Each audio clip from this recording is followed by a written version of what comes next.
مگر وہ لوگ جو ایمان لائے وعملوا الصالحات، اور جنہوں نے نیک اعمال کیا. اور یہاں بات ختم نہیں ہوئی، دو صفتیں اور بھی پیدا کریں. یہ دو باتیں ان کی اپنی ذات تک تھیں، آمنوا وعملوا الصالحات، یہ دو باتیں ان کے اپنے لیے تھیں. اب وہ سوسائٹی کو کیا دیں؟ دو کام معاشرے کے لیے بھی کریں. وتواصوا بالحق، حق بات کی نصیحت کریں وہ معاشرے میں، خیر کی بات کی نصیحت کریں، وائرل باتیں نہ کریں. کہ آج کل یہ موضوع چل رہا ہے تو ذرا میں اس پر بولوں گا تو کچھ ویوز میرے بھی بڑھ جائیں گے. وائرل باتیں نہیں کریں. وہ وتواصوا بالحق، وہ حق بات کی نصیحت کریں، کلمہ حق کہیں اور حکمت کے ساتھ کہیں. ادعو الی سبیل ربک بالحکمہ، دانائی کے ساتھ کہیں، لوگوں کو سمجھانے کی نیت سے کہیں، کلمہ حق ان کی زبان پر آئے. اور میرے نبی پاک علیہ السلام نے فرمایا سب سے افضل جہاد ظالم بادشاہ کے سامنے کلمہ حق کہنا ہے. آپ حق کے ساتھ کھڑے ہوں، پھر آپ لوگوں کو امر بالمعروف کریں، پھر نہی عن المنکر کہیں، اور وہ بھی بندہ دیکھ کے نہیں. اگر امیر آدمی غلطی کر رہا ہے تو پھر آپ خاموش ہیں، اور کسی غریب کو کرتے دیکھ لیا ہے تو آپ نے دینی حکمت کو بھی پیش نظر نہیں رکھا اور اسے رسوائی کر دیا ہے، آپ نے اسے سخت ترین تکلیف سے گزار دیا ہے. حق بات کی نصیحت کریں. اور جو لوگ حق بات کہتے ہیں نا ان پر تکلیف بھی آتی ہے، تکلیف آتی ہی ہمیشہ حق کہنے والوں پر. تو چونکہ میدان لگایا ہے، اب حق میں نکلے ہو، اب تم نے سفر شروع کیا ہے تو بھائی پیروں پہ چھالے تو پڑیں گے. سفر کرو گے تو تھکاوٹ تو ہوگی، کوئی رستہ طے کرو گے تو گرد تو پڑے گی. اگر کسی سمت تیز دوڑو گے تو مخالف سمت سے ہوا تو تیز آئے گی.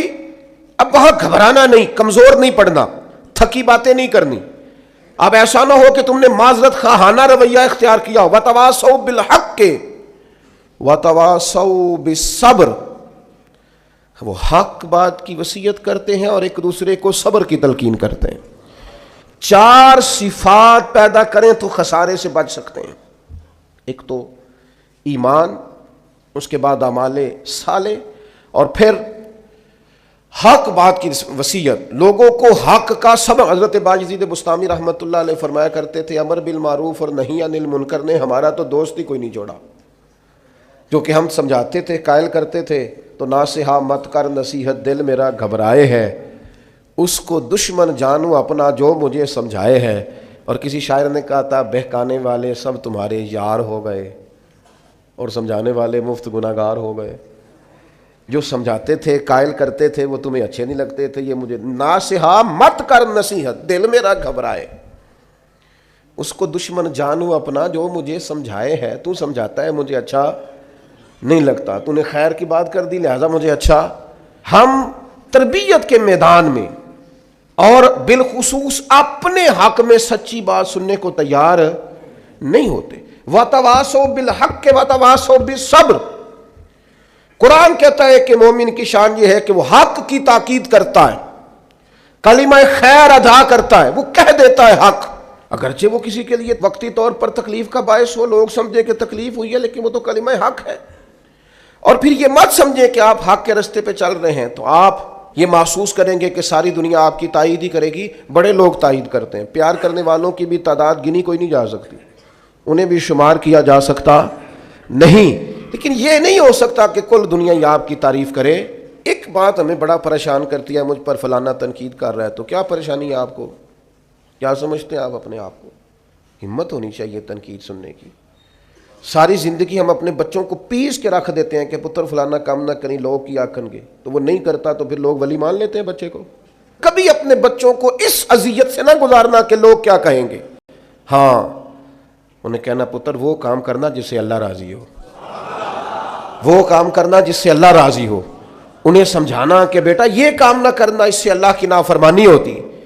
لیکن آپ انہیں اس پریشر میں نہ لائیں کہ لوگ کیا کہیں گے. آپ لوگوں کے سامنے اپنا آپ کلیئر کرنا چاہتے. ہاں یہ حضور نے ضرور فرمایا ہے کہ تہمت والی جگہ سے بچو، بلا وجہ ایسا کام نہ کرو جس پر تمہارے لیے بحث کا دروازہ کھلے.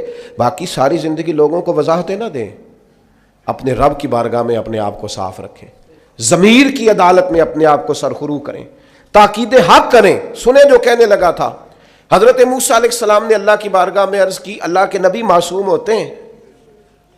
حضرت کلیم نے عرض کی اے اللہ میں چاہتا ہوں کہ لوگ میرا ذکر صرف خیر کے ساتھ ہی کریں. برائی کے ساتھ نہ کریں، چونکہ میں بانٹتا ہی خیر ہوں، میں بات ہی ہمیشہ اچھی کرتا ہوں، میں لوگوں کو اللہ کی طرف بلاتا ہوں، دین کی بات کرتا ہوں، پیغام توحید سناتا ہوں، لوگوں کی فلاح کی بات انہیں بتاتا ہوں، میں چاہتا ہوں لوگ صرف میرا ذکر اچھائی کے ساتھ کریں۔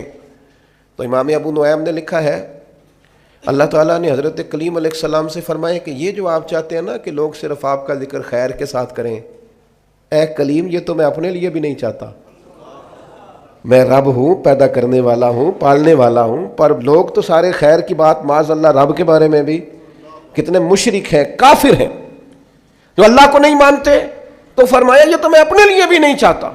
تو یہ چار باتیں، ایک ایمان، ایک اعمال صالح، اور پھر اس پر حق بات کی نصیحت، دوسروں کو پیغام دے۔ میں نے تھوڑے دن پہلے بھی کہا تھا ہم تو اپنے بچوں کو بھی نہیں روک ٹوک کرتے کہ بیٹا یہ ٹھیک نہیں ہے، یہ غلط نہیں ہے، ہم صرف اتنا چاہتے ہیں کہ کوئی کسی کی نظر میں برے نہ ہو جائے، کوئی کہیں ہمیں نہ غلط کہہ دے۔ آپ خیر کی بات کہیں حکمت کے ساتھ، کہیں دانائی کے ساتھ، کہیں للہیت کے ساتھ، دعوت کے انداز میں، لیکن کہنا بڑا ضروری ہے۔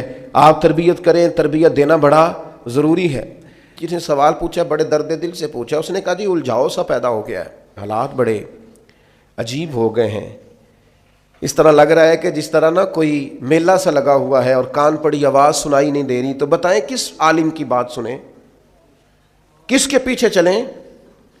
تو میں دو باتیں صرف آپ کو عرض کرتا ہوں آج اس خوبصورت جگہ پہ، اور خالص اللہ کی رضا کے لیے عرض کرتا ہوں، اور کئی دفعہ اپنی نیت کو حاضر کر کے ٹھیک کر کے رضا الہی کے لیے عرض کرتا ہوں، اس عالم کی بات سنیں جو صحیح العقیدہ ہو، نہ خارجی ہو نہ رافضی ہو، صحیح العقیدہ ہو، اور اسلام کا جو خوبصورت ایک ویژن ہے امت وسط ہونے کا، وہ والے نظریات رکھتا ہو جو امت مسلمہ کے نظریات چلے آ رہے ہیں۔ ایک تو اس کی پوری پابندی ہو، اس شخص کی بات سنیں، اور دوسری بات میں اپنی طرف سے نہیں کرتا، یہ بھی میں نے اپنی طرف سے نہیں کی، الا الذین آمنوا وعملوا الصالحات، ایمان لائیں اور نیک اعمال کریں۔ ایک تو عقیدہ مضبوط ہو جس آدمی کا، مضبوط عقیدہ، اس کی بات سنیں، اور دوسری بات میں آپ کو احیاء العلوم میں امام غزالی نے ایک حدیث لکھی ہے، میں آپ کو وہ حدیث ہی سنا دیتا ہوں۔ نبی پاک علیہ السلام نے فرمایا ہر عالم کے پاس نہ بیٹھنا، اس عالم کے پاس بیٹھنا جو تمہیں 5 چیزوں سے نکال کے 5 چیزوں میں داخل کر دے۔